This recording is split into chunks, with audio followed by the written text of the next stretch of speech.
Passons maintenant à l'exercice numéro 2 qui correspond à des situations de travaux, à l'établissement de situations de travaux.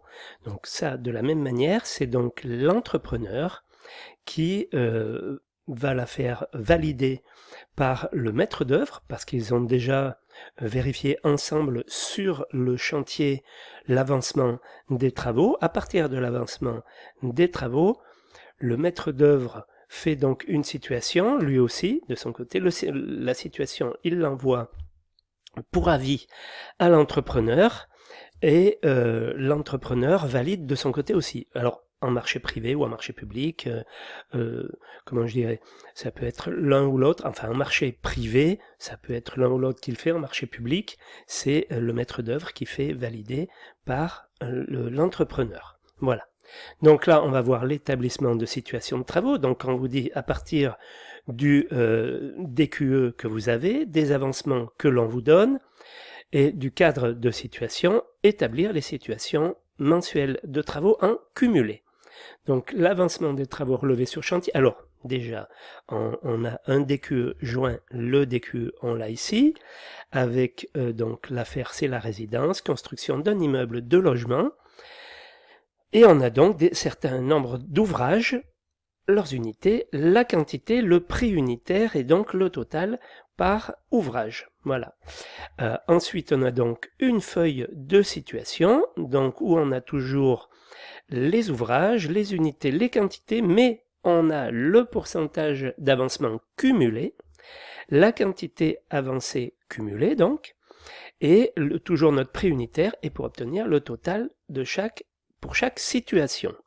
Voilà ce que l'on a comme données. Donc ce que l'on sait, c'est que au moins les travaux réalisés au 31 mars correspondent aux terrassements qui sont terminés, les fondations sont terminées à 50%, les remblais sont réalisés à 10%. De la même manière, donc, moi j'ai fait un tableau Excel que je vous propose, mais je ne vous l'impose absolument pas, je me répète. Donc, date du 31 mars, le lot gros œuvre, situation numéro 1, au 31 mars. Et donc, les terrassements sont terminés sauf le remblaiement. Le remblaiement, lui, il est à 10%. J'ai donc fait la multiplication par rapport à mes pourcentages d'avancement et j'obtiens le total pour chaque ouvrage. Et en bas, j'ai le montant total de la situation hors taxe, 32 116,50 €. Avec la TVA, ça me fait 38 539,80 €. Voilà. J'ai donc ensuite, pour le mois numéro 2, les travaux terminés au 30 avril. Donc les fondations et les dallages sont entièrement terminés. Les refends en béton armé du rez-de-chaussée sont réalisés à 30%. Les remblais sont réalisés à 80%. Donc ma situation numéro 2 a été faite en ce sens. Le remblaiement 80%, les fondations terminées, le dallage terminé, tout ce qui correspond au voile du rez-de-chaussée 30%, et ça me donne donc 111 443 €. Avec une TVA à 20%, ça correspond à un total de 133 731,60 €.